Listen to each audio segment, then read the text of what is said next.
Hello, everyone. Happy Tuesday. I'm here with Billy Anderson. Um, and Billy Anderson is my producer. You might be wondering what that means. We'll get into that today. But Billy's been my producer for what, maybe 10 years? Along those lines, yeah. Yeah, that's a Yeah. long time. So, does this picture bother you? Does it bother me?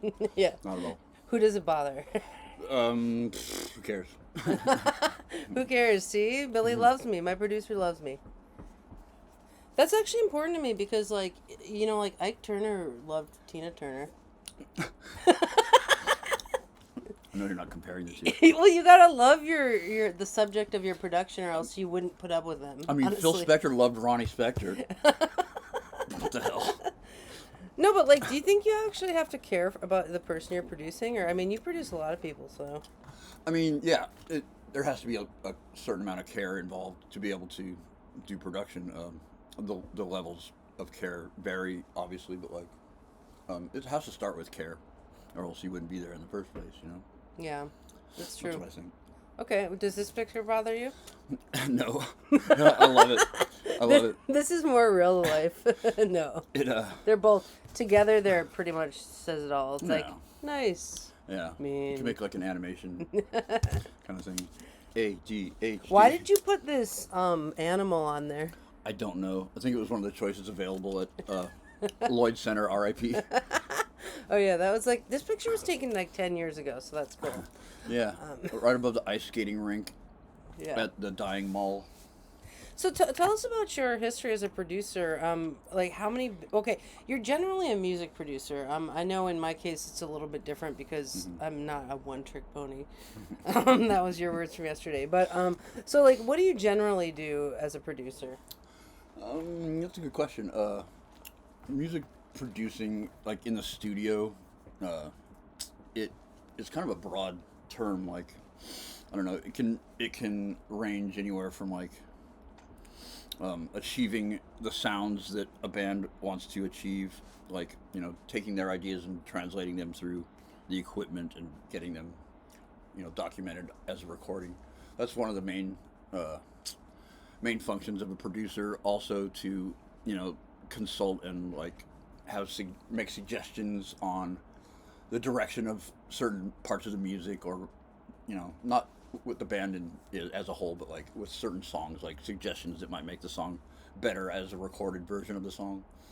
Um, Often it involves playing, performing music. Yeah, like when we produced my album, basically you had like I would write parts in the song where you would be playing guitar solos and things like that. So you actually had to perform on the production. Yeah, like the vision of the song was such that it called for like embellishments in certain areas, and that happened to be on that song guitar. It might have been there might have been ideas that I would have had. I don't know if this happened, but like that could have been just done on piano by you, or something. But like, what if we did this here, and then we try it, and if you like it, we use it. If not, then we skip it, and it's not like an iron fisted like we must do this. It's like mostly it's like suggestions, and let's try stuff. And I don't I don't know all the answers, and so like sometimes stuff gets tried that doesn't get used. But it's all about like experimenting and expanding on the songs from from what you had when you went in. Like maybe they get expanded in the studio to something you didn't know before you went in. That's some of the main functions of producing music. Well, it sounds like there's technical production, which is like a lot of waveforms. Like I remember when we made the album, it was like you took what I did and you were always doing waveform work. Yeah. And he has 2 planets in Virgo. That's his waveform detail carpenter. But like, yeah, you'll be like, let's chop this up here. Like it's too loud here, and then technically you do production of like putting this mic on this drum and putting this in here. But then a lot of what you do is more conceptual and people based. Like you're kind of a psychologist in some ways. Yeah, and that's more related to the engine or the production part of the project. Like that, the production stuff is more the psychological and socially oriented things. The engineering is engineering is it can cross paths with production, but like the engineering is knowing what mics to use on what and operating the mixing board and like the waveform stuff you talked about. That's more on the engineering side, but it traditionally, like when there were first producers of music, it was like you were a producer or an engineer. There was never both. Interesting. and I I always had a slight issue with that concept because like why am I going to sit in the back of a room like explaining to an engineer what to do rather than I could just go grab the things and do it myself. Mm-hmm. And so I always tried to keep it like engineer and producer in the same role because they cross paths a lot and like it saves a lot of time to not have to explain to an engineer what to do or Do you ever explain it to yourself? yeah, yeah. And No, sometimes but it makes no sense. I'm like, never mind. well, so to me, a producer in creative arts is like a total boss in creative things. Like it's like because there are bands where, like in my band, the River Cats, who you also recorded, there's two of us who I would call producers, and two of the bandmates I would say are not producers. And the reason is the producers are always pushing us forward. Like I'm like, all right, it's time for us to play a show. It's time for us to go in the studio, and like Scott's like recording everything, and he's always like, okay, now we need more of this on this song, and like we're always like pushing the thing forward, and we're super bossy, and we're total like I'm a boss here, like don't mess with me, and like so I feel like producers are total bosses in creative arts, and like so I feel like you're also super bossy. Actually. Well, depending on what level of that the band is comfortable with, like every band needs like its prime mover. There's no true democracy in a band. Every band needs the prime mover and the band leader kind of. I think you could cite that in just about any band you lay your eyes on. But my role is to work with that person and the rest of the band to like achieve the common goal. Mm-hmm. Well, it's like when we went in with the River Cats, like Scott, who's my main singer and my baby daddy, and he's a Sun Mars conjunction Leo. For all you this is astrology crowd, so sorry for speaking the secret language of astrology in front of you. But anyway, so he's super bossy, and we were going to the studio. He's like, Billy's not my producer. I don't need a producer. I'm my own producer. I'm the producer of this band, and that was like a big drama that we had going in. And I was like, no, I'm pretty sure Billy's the producer, and he's like, no, he's not my producer. And I was like, well, he's my producer. Like, so there's all this like talk of like, is Billy a producer on this album, or is he just an engineer? And it was like when we actually went into the studio, like Scott really wouldn't let you do much production because he was so bossy. It was like you really were more of an engineer in that session. I mean, I think he just didn't know what to expect, which is why he maybe had some kind of armor on about it before we got in there. But like, yeah, and like a lot of people don't know how things work in a recording studio, and the certain hierarchy of things, and like, I wasn't trying to like be bossed or anything, but like some of the stuff he was suggesting may not have worked in the scenario while we're in the studio, and we got to work together on these things, and so co-production might be a thing that was thrown around, but like I'm not there to like boss anybody around against their will. It's like, let's work together. It's like whatever you want to do. It's your music, Well, but I'm there to help facilitate it in that scenario. Well, do you know that in computer producing, which computer software engineers are pretty much producing content and software and programs, they have multiple managers on the team, all with different specialties. Sure. And it's like, in that case, I was like, well, Billy's a producer and he's also a music engineer, so he knows the engineering side of it. Also, he's worked with bands psychologically for 45 years, and like Scott, you can be the producer of our music in the River Cats, but like it's like there's two managers on this set. Well, and me, and I'm a total boss. I mean, come on. But I just don't have a problem sharing the production duties with other people because I've been in show business for so long that it's like I know how it works. Like there are multiple, like you and I are both producing this episode right now. Like you could say I'm the producer of it because I wrote all the questions, right? So I'm acting as the producer, kind of. But because you're a total boss in general, like you're kind of gonna also, I don't know, you're just not gonna just let me flail or whatever. No, we're in it together. They say it takes a village, but each village has a chief. Oh, that's true. Which in And this a village co-chief is and for sure you, because you're my producer. Like that's the thing is like that's why I like to separate myself from the River Cats and have you on the YouTube channel to show people that you're actually the producer of me producing the YouTube station. Well, no, I actually want to talk about that today of like why do I have a producer? And people are always like, well, why do you need a producer? I don't understand. I'm like, I get stuck. I'm producing all these people. If you look at my playlist I just made, there's like 15 to 20 people coming out of the Moira Press TV station that they're getting produced by me. But like, I literally get stuck sometimes. You remember I called you last week when I was overstimming. I was like literally having an autistic meltdown and no one could help me except you. And I was like, I needed to ask you some questions about creative stuff. It was like, and you were the only person who knows me well enough to really get me through that pinch point, you know? Yeah. And always happy to do it. You know, it's like consulting or, helping out is kind of the whole nature of producing, is like to help facilitate a common goal, or to, help facilitate a vision, and you didn't know how to bridge that gap with what you had, and, if I could have helped, I'm glad to. Well, I like what you say, because I think it is about making dreams come true. Like, what I've watched you do over the years, because we've known each other for over 10 years, and it's like, I've watched you make the dreams come true of multiple bands where they say, we want this album, we want this captured, or we want to play a tour, or we want to play shows, or we want to do this X, Y, and Z. And, like, you're actually, you're saying, like, how can we keep growing, and, like, how can I get you through this blockage and this blockage? I mean, a lot of what you do is tear down blockages. Yeah, and like translating is a good way to put it sometimes. Like, an example would be like, okay, when I first worked with this band Sleep, they know very little about the technical end of things and how to achieve certain things in a technical realm, but like, the guitar player came to me and said, dude, we want it to sound like, imagine ancient space warriors, with laser swords, fighting in the desert, smoking weed. Wow. And it's like, I got to take that and somehow translate it into the microphones and the electronics and make it come out of speakers sounding like that. And like, that's not an easy task.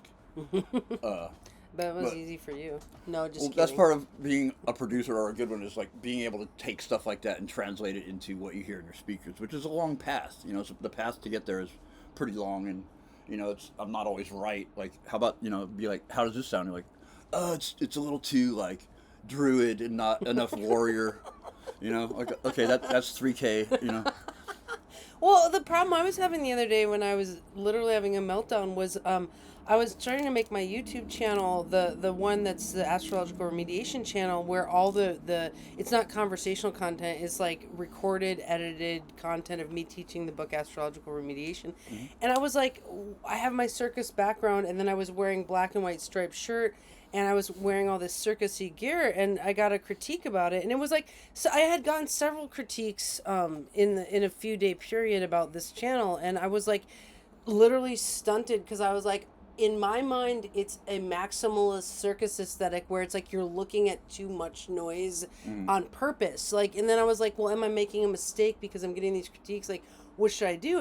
And your answer was kind of like, you're trying to do something arty, not being pleasing to your... I mean, like, what would your response be to that if I was like, am I being too circusy?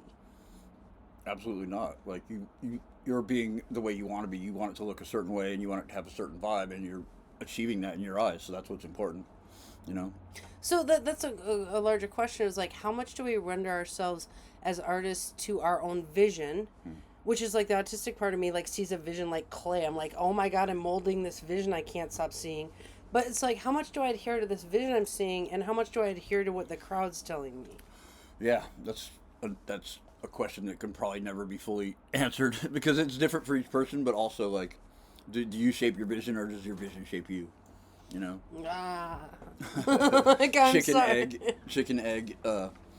Also, like, some of us like to say we don't let what people think influence us, but we do. Like, as much as we want to, like, you could take that critique to heart and be like, yeah, I shouldn't do that based on that person's opinion, but like, your vision was stronger, and you'll take that, to whatever degree you feel, you'll take it in whatever dose you feel is appropriate. Like, you thought about it, you're like, no, I want this to look this way, and so you skipped it.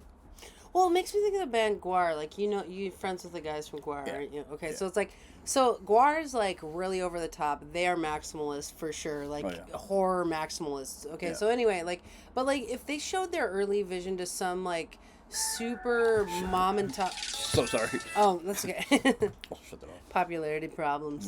Yeah. No. But it's like, if they show their vision to like their like prude mom, and they'd be like, honey, it's just too gory. It's just too messy. And like, if they would have listened to that critique, like Guar wouldn't exist. Right. Yeah. Like if they had brought their ideas on a storyboard to an investor, they'd have been booted out.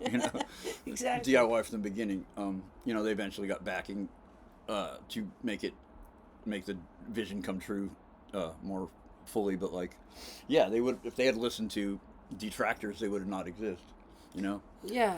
So I think sometimes there's a problem with letting people into your vision center too early in the equation until you've fleshed it out. Like, it's like if you're really a visionary and I see my circusy aesthetic going on, because like part of it for me is like, as astrologers, I'm like, it's a circus around here. Like, you're living out your chart and you got your chart and your chart, and it's like, oh, it's a circus. Like, that's part of why I'm doing the circus aesthetic, is because it's like there's all these t-shirts that are like ringleader, or like not my, or this is my circus, these are my monkeys, like, Yeah. And that's like, that's what I love about it, is like, so I actually have a reason for that aesthetic, and if someone interrupts that vision, I'm like, you didn't really let me get my full thought out, essentially. Right. Yeah, like let me show you my vision before you critique it, because you haven't even seen it yet. You've seen part of it, Yeah.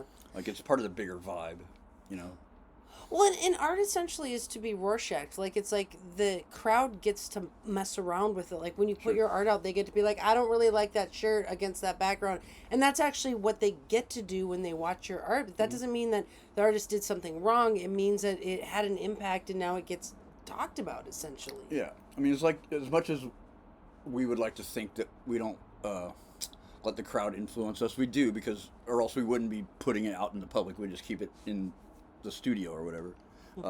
So we want people's judgment on it. We want people to see it, but we want them to see it the way we want to present it. And then we take whatever feedback comes from that to whatever degree we want. Like, somebody could say, oh, I don't like your Metallica shirt. And that may make you, A, not wear it next time, or B, wear it again to, feedback is important, depending on how you take it. Like, you could take it to heart, or you could say, F you, and I'm not going to listen to you. Like, I'll wear it every day now, just because you said that. That's actually a good point. Like, as an artist, you can push back at a critique and do it double. So you are being influenced by the crowd, no matter what. Right. Even if you're rebelling against the feedback. Interesting. Wow, I never thought of that. Like, I could literally rebel against feedback. Yeah. Like, it happens, like, in music a lot. Like there are certain rules of recording and music, theory, like no parallel octaves and shit like that. But like, there are those of us that take those things and be like, I'm going to write all parallel octaves now just because that's the rule, Well, okay, so, like, you know what? My usual take on stuff is, like, you don't like it? Let me do it again. Well, and if you do anything in music 3 times, it's a pattern. So, like... John Coltrane had it right, man. If you make a mistake, wait a bar and do it again. Yeah, well, you remember that song we wrote, Tritone Hemiola? Oh, yeah. Well, so you're not even supposed to play the tritone in a church because it's the devil's chord or whatever. Chord. You could get burned for doing that. Yeah, and then a hemiola is a 2 against 3 pattern of just like da da da da da da da da. So we wrote this song that's pretty much like the devil's chord in a weird mathematical pattern, like just to be weird. We made it into a themiola. Yeah, you're right. It's a shemiola. Shemiola. Weemiola. Oh my god, that's so funny. Okay, so I have a question for you. Are you trying, as my producer, are you trying to get me bigger? Bigger? What do you mean bigger? Like in as a producer, like Ike Turner wanted Tina Turner to be bigger. Yeah, that's the old school sort of producer role, is to like kind of be manager and make as much money as possible. And I never went into music thinking I would make a dime off of it. It was what I was good at and what I loved doing, and like if I happen to make a living off of it, then that's kind of a bonus. But like, yeah, I mean, I want you to be as popular and as big as you want to be, but my role in my eyes is like just for it to appear and be the way you want it to be. And if people like it, then that's great. But as long as it's you being able to like look yourself in the mirror about it, that's what's important to me. Interesting. Do you want to know what my vision is? Of course. Okay, because you're going to produce my vision. Are you ready? So I'm not saying this is my vision. I feel like this is God's vision through me. Like for 1 year straight, ever since I got sober, I wrote in my journal, God, what is your will for me? God, what is your will for my life? God, what is your will? So it's like I asked for God's will, and now I'm trying to manifest God's will. Okay. Well, what I'm producing. Okay, and you're gonna produce me manifesting God's will. Okay. So what it is I think I'm supposed to be well known in astrology, not because I'm a narcissist, but because I wrote Astrological Remediation, and it fixes a lot of problems for astrologers. You know, like I encounter astrologers all the time who are unhappy, like they're doing readings, but they're super stressed out, and they see all these hard things in a chart, and they don't know what to do, and like they're really stressed out, and it's like then you give them remediation, and they're like, oh my God, there it is, remediation. And so like what I'm being shown is that I'm really high up in astrology. Like all the astrologers know who I am, but not because I'm a narcissist, but because remediation like seeps into astrology everywhere. And there's like readers in Kentucky with the book Remediation, and they're reading charts for people in Kentucky. And then there's people in Pittsburgh with the book, and it's like, but I seep into astrology everywhere because it's good for astrology. Yeah, so you're in it for the greater good, and like you're putting your talents out there, and people, you know, you're letting people take what they want from it. You're not pushing an agenda necessarily for, you know, fame and fortune. You're just putting what you're good at out there, and you know this group likes it, and you know that's what's important to you. Yeah, like if I happen to make a lot of money doing it, I'm just going to be a philanthropist. I mean, like it's not like I'm going to hoard a bunch of money and like be a 1%er. It's like Right.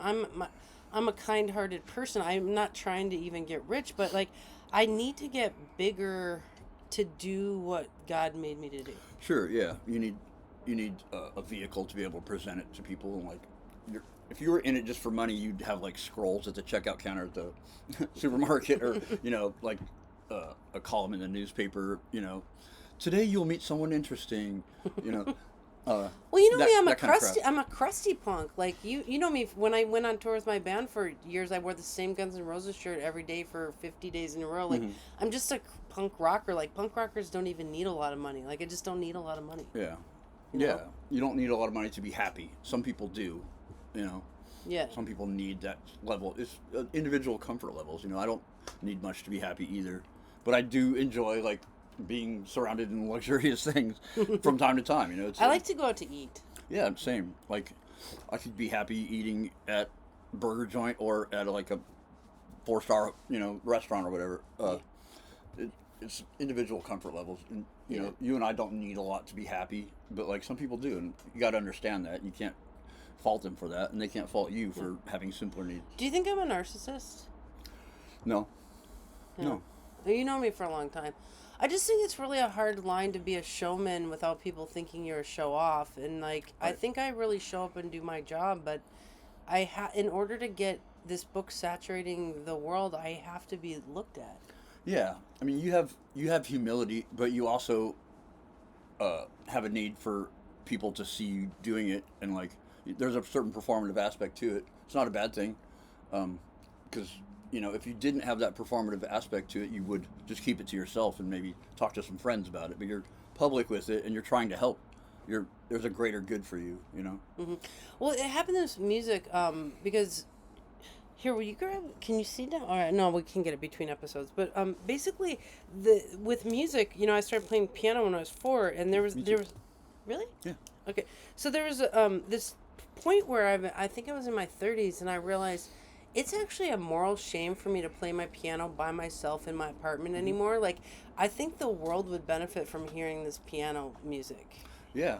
You know, and it's similar to the book Remediation. It's like, okay, I think it's a shame for me to not tell the world about this book that could be helping people. Yeah, like you know the things you like about it, and you enjoy doing it on your own, but you're like, oh, maybe people would dig seeing this, you know, or like knowing about this, and so you put it out to the world. It's kind of the nature of music too. It's like, music isn't meant to be an individual like solo thing. I'm going to turn this off in a sec. It's not meant to be like an individual solo thing. Music is to be shared, and yeah, there's certain basic like primal like things about music that are very personal and individual, but like music is meant to be performed, and I think it's the same with what you're saying. Like it needs to be shared.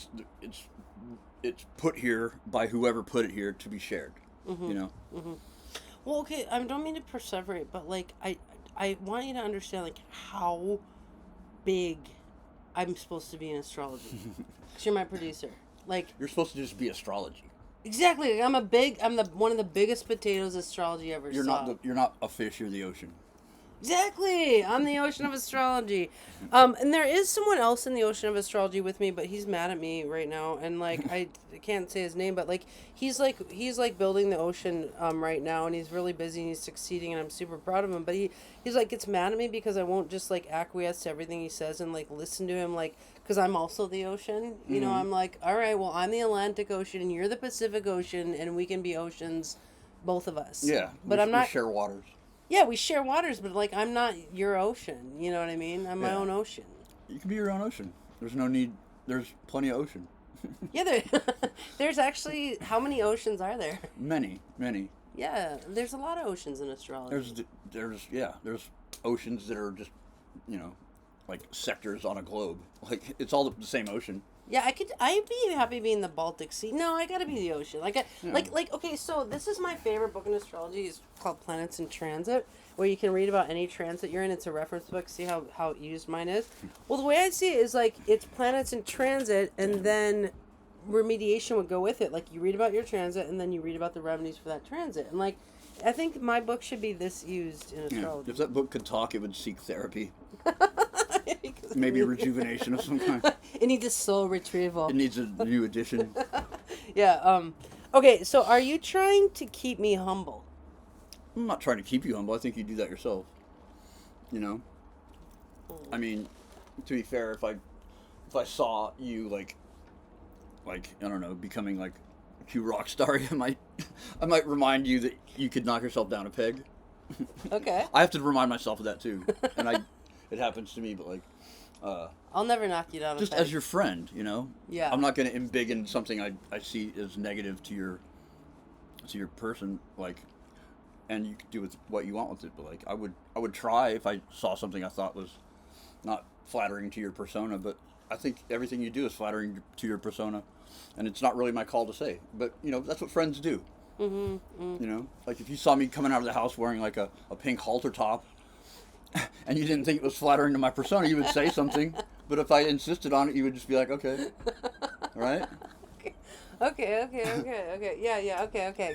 Just make sure to keep me humble, but I don't really have a problem with it. Like, I think a lot of artists get this thing where when you have God as an artist, like, remember when we were working together on that album and you would like share metal videos that would piss me off because they'd have like guns in them, and I'd be like sharing 10 God videos of like, is that what we're doing now? Like, I was like always so God on all you metalheads, but I have a Pisces moon. I love God. So anyway, the thing is, a lot of artists get really big, but they always know that they're humble under their creator. Like, you'll see this on The Voice. They'll win The Voice, and then they say like, I thank God who made me, and I thank my family, and all this stuff.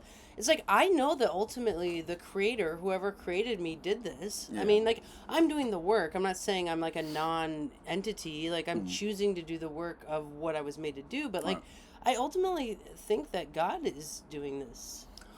And that's, that works for you. Like, I just think that is a form of humility. Yeah, humility is what you make of it. And the people that seem like they're not humble are the most insecure usually. Like, it takes a certain amount of security to be humble, I think. But like, I noticed that the people that like are the flashiest and most like seemingly non-humble are usually the most insecure people, and they're just showing out to compensate for something. Interesting. Are the guys from Guar humble? Yeah. Hell yeah. I mean, I'm not super best friends with all of them. I know one of their main like costume person, and I've known various band members over the years. Kind of a rotating circus of people with core members kind of thing. But like, these guys are all super nice and humble, and like, them being Guar on stage is way different than the members of Guar off stage, Like, it's like a stage persona that has to be big and bold and like show-offy, or else it wouldn't be Guar, Yeah. What about the Melvins? Were they humble? Yeah, they're very humble. They also know their place in music. Like, they are begrudgingly like pioneers in certain ways. Like they unknowingly, and they would kick and scream if they heard me saying this, but they like kind of started the whole grunge thing, and they will deny that. They'll cite influences of theirs and blame it on them. That's a humble thing to do. Yeah. I remember. I mean, I was when grunge was its biggest. I was with them at that time doing sound and playing in the band at certain times, and like we would get stopped on the street, or like news crews would come. Like I remember once in Seattle, the CBS Evening News, like with Dan Rather, Wow. came to one of the shows in Seattle. Like they sent a crew there, and Buzz was being interviewed. He's like, "Don't blame grunge on me." You know, grunge is like what I used to scrape off my bathtub, and like, don't blame that on me. And they cite bands like Flipper and like Neil Young as being Wow. the real godfathers of grunge. But Buzz and Dale were like around in the beginnings of that stuff, and bands would come to them seeking, influence. And Buzz and Dale were doing things that were really revolutionary, or just not revolutionary at the time, but like unique, and like you can see their signature a mile away. Mm-hmm. But like they influenced a whole generation of musicians, and they are very humble about it. Well, I always cite people too. Like, this is my friend Judith. She wrote this book on astrological body types, and like, I really cite her all the time. I think I cite my influences a lot. Oh my God, I got to show you this picture of the Scorpio because you're a Scorpio moon. Hold on, I'll find it. But anyway, like, oh here, look, here's Scorpio. Well, that's so me. I'm just kidding. Well, you are super metal. You have Scorpio moon in the 11th house. I'm like aluminum. I'm not like I'm kind of part wood too. I'm part wood. And I also cited Robert Hand, who I love. So I do cite astrologers that I respect and love for sure. I just think I'm up there with them. No offense to anyone who lived. I mean, it's generational, isn't it? Like you stair step, like things are way more advanced. Like when electric guitar was first, coming into mainstream, into people's consciousness. Like Jimi Hendrix was the end all be all, and like, yeah, he's a great guitar player. Was, still is, but like the next generation that learned from him got so much more chops, and like if they were existing in the same space, Jimi Hendrix might not be able to hang with that person's skill, but that person wouldn't be there without Jimi Hendrix. Exactly, You see what I'm saying? exactly. So it goes generation, and it should graduate and get better and more refined and like more concentrated. You know, Yeah. like soloing on guitar as the current example, like it's so like advanced. Like there's people doing stuff you wouldn't even think they're human if you're from the generation of Jimi Hendrix. But they wouldn't exist if it wasn't for him. Right. Well, it's interesting because Judith called me the other day and she said, Andy, am I allowed to use the term astrological remediation? Because I know you invented the term. And I was like, no, I didn't invent the term. I popularized the term, right? Because I actually learned the term when I was at Kepler College of Astrological Arts and Sciences. She's like, no, you invented the term. I've never heard anyone else use it in this way. I'm like, no, Judith, I didn't.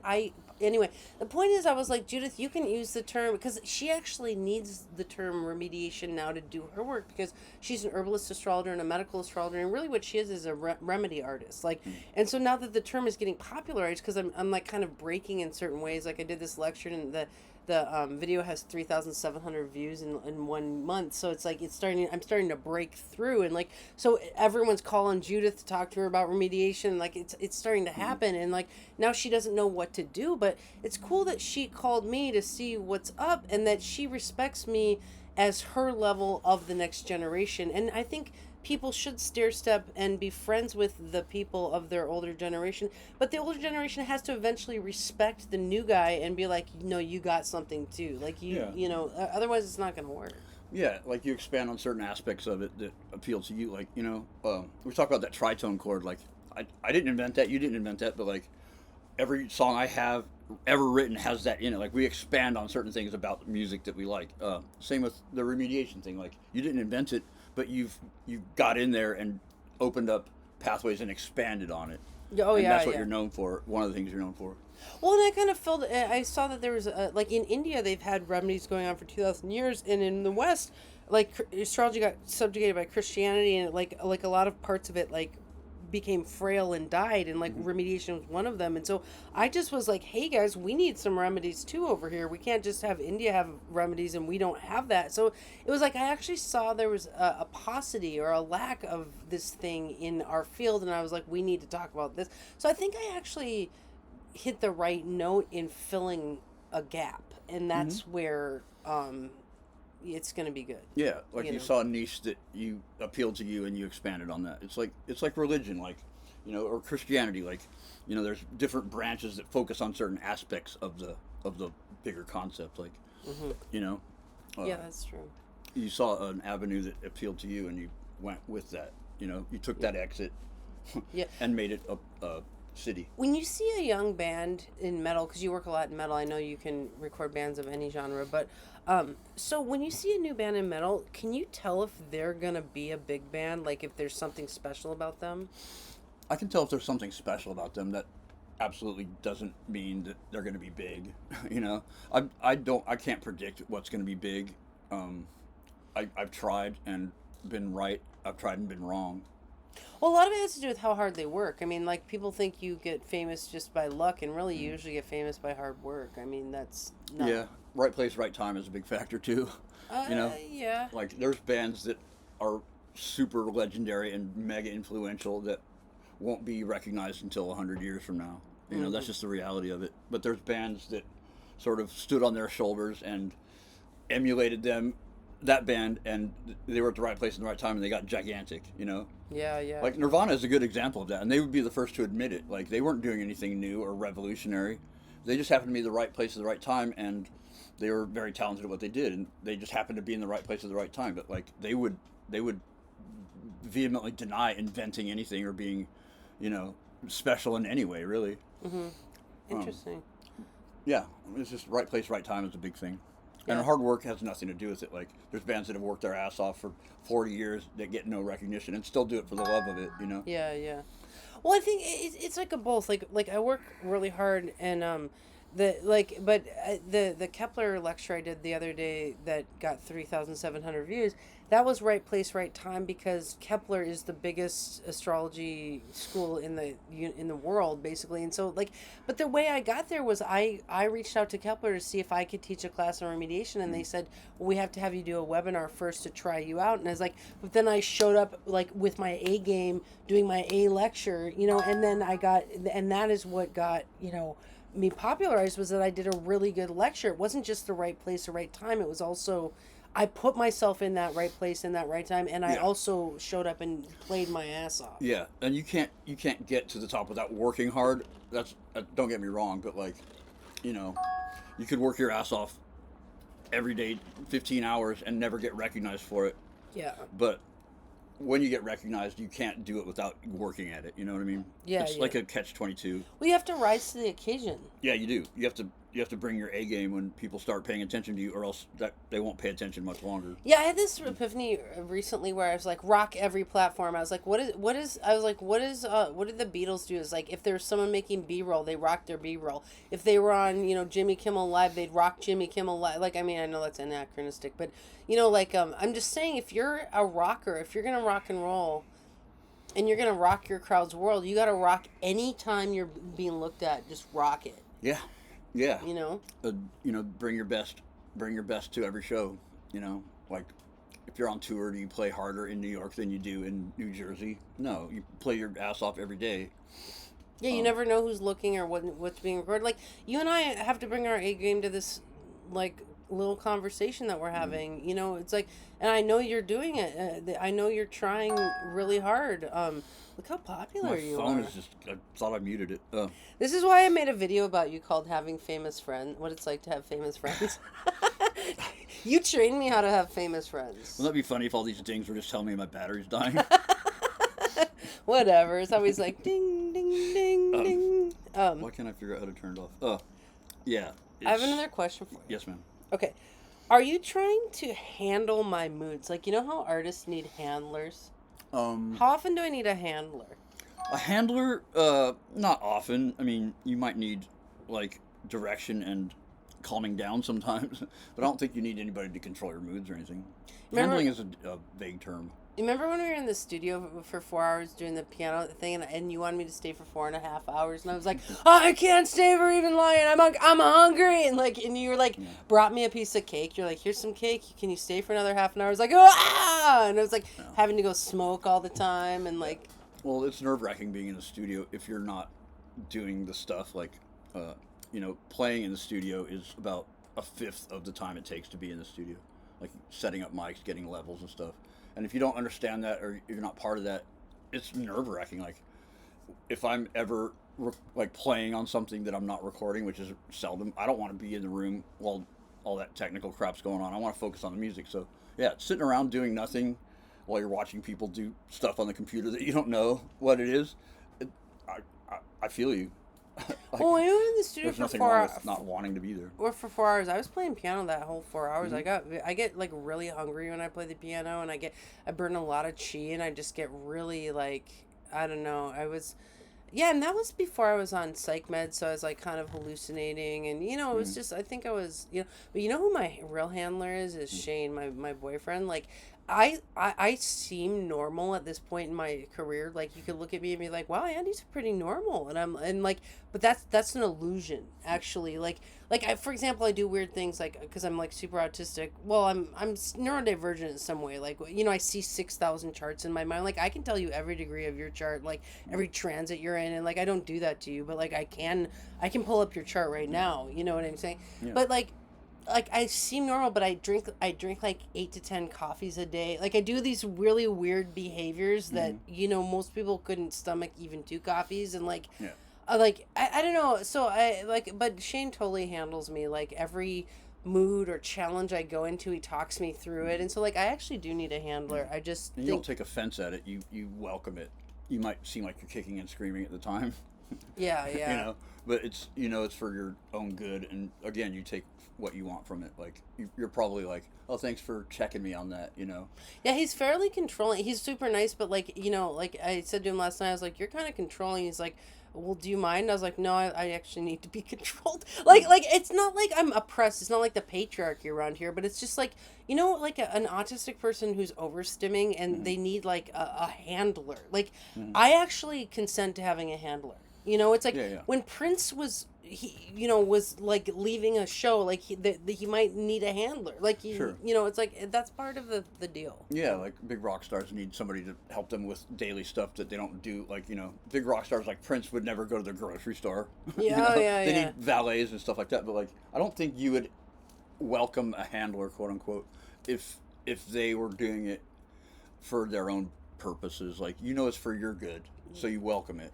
Well, it's for the greatest good of all concerned. It's like it doesn't help anyone if I'm having overstims and like stopping production. Like, one of the things that happens if I don't have a handler is I get really emotional about certain things and production stops, and like that actually stops a whole TV studio from days of production. And like, I haven't stopped production in, it's probably been about 7 months since I had an emotional moment where I had to stop. And then now I have a team where it's like, if production stops, then I start calling my team and like working the issue out, and then we go back to production, because if an artist is heartbroken, like, they're not gonna get on camera. At least I'm not. Yeah, I mean, like with certain portions of what we do, like being sad is a big part of it. Like, I wouldn't be musically who I am if I didn't capitalize on moments where I'm really sad. But it's not the most productive time as far as physical things, but it is mentally.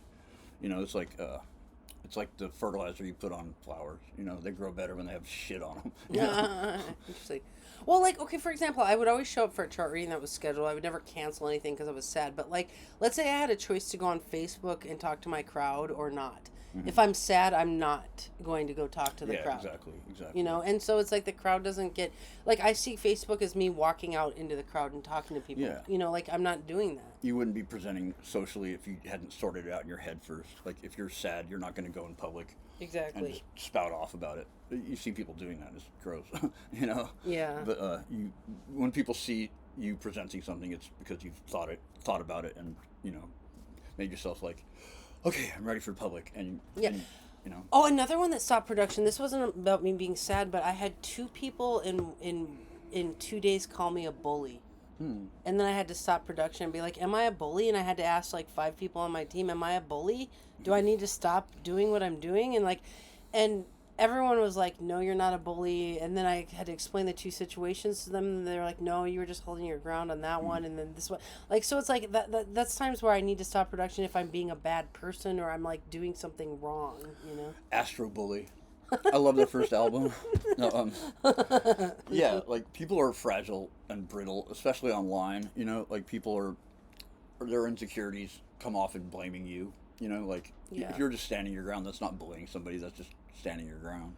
Well, one of them, and she won't get mad at me, but it's my work wife, and she and I have equally bully charts. Actually, I just was refusing to be bullied by her, and I was being like standing. She's you're a bully. I was like, you're a bully. Like I like, but like with her, we've worked it out. I like now we made a video recently called "Doms Double Down on Drinking" because we both decided we're doms, and it's like you were trying totally. I was like, you were trying to be a dom to me, and I'm a dom. Codom pendant. Codom pendant. That's right. But like, so she and I worked it out. But see how I had to stop when she called me a bully and be like, "Wait a second." Yeah. You know. You want to go? Yeah. No, I wasn't okay with it at first. At first, I really felt bad. But you know, I am totally a total fucking boss. I mean, like, I'm not like a sissy. You're convicted and you stand behind what you say. That doesn't mean you're a bully. That just means you're competent.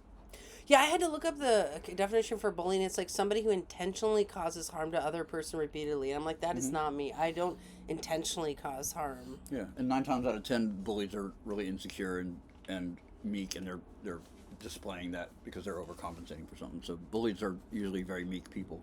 Yeah. Yeah, no, I'm not a bully. Okay, so I am a total boss, though. Like, when I told you we were going to record today, and then you're like, you probably were like, I don't know, what's going to happen? And then I had all the questions, and I'm, like, ready, and I'm always, like, ready, and I always got the thing, you know? Yeah, I only ask that because I'm curious to know what to be prepared for, but I'm not bothered by, like, I'm not intimidated by it because I'm confident, too, you know? Yeah, totally. Okay, we have 5 minutes on this episode. Let's see. Okay, here, let me ask this. Why do people in art need craft services? Craft services. What do you mean? Well, like, we have our beverages. Like, I always have my beverage, and then I'm fine. Like, if Nervous habit. Yeah, it's like you can fidget with and it. Thirsty. It's true. But don't bands have, like, cheese plates in the recording studio and, like, food? It's a fidget thing, like, you know, hospitality. I know what you mean by craft service now, like cheese. Yeah. No, it's good to have nibbles around. Like backstage, there's always, you know, stuff to snack on. It's a nervous habit. They could put out cartons of cigarettes too, you know. And so it's just the fidget of it. Part of it is, yeah. Part of it's a lot of musicians don't have money and they're starving. You know, it's good to have snacks around it. It keeps people energized and, you know, it's like a fidget thing. Like if there's cheese and crackers, you're gonna eat it if you're hungry or not. It's because it's there. It's like it's good to have hospitality. You know, it's like beverages on a plane.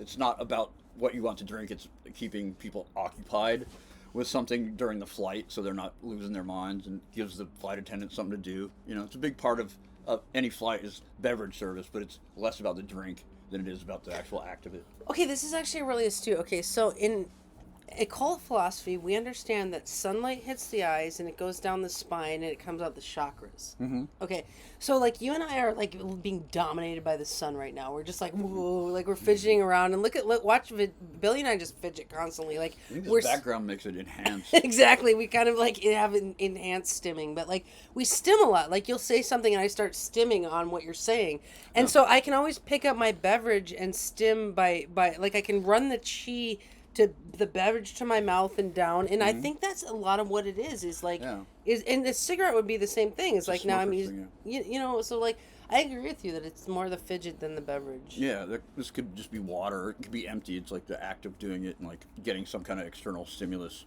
It generates you know, thought. It stimulates your brain. Yeah, like if I'm bored, I can fidget with my beverage, or if I'm overstim, I can grab my beverage to ground. Yeah. Is like how I think of it. Yeah, it's just being a person, you know, like who would want to look at something that's just like, I'm just sitting here answering your questions, you know, just moving like a human. And I'm a little spazzy, but like, it's not like I'm nervous. I'm just like, you know, busying my brain with physical activity. I don't know. It's involuntary. You're very spazzy. Most musicians I know have tics and stims. Yeah. So. Yeah, I was diagnosed at a very early age with hyperactivity. Yeah. Oh yeah. It's my brain's overactive way of like compensating for my brain running too hot. It's like the physical motions are like my radiator. Keep You, my you engine should from see overheating. his chart, though. I mean, like, for real, his chart is just like, like, that's the thing about, like, a lot of artists, their charts are so ruggedly intense. Like, they're taking chi and the way their machine filters it. Like, you're a little Tourette too. Like, it's a Oh little, yeah, you know. I go on short tours sometimes. Little Tourette's. All right, well, that's a good place to stop. All right, thank you for coming to the studio You're today, welcome. Billy. Thank you for I having me. really Anytime. appreciate all the help. All right, we got to get really big, okay? Okay, All right. I got big when you said that.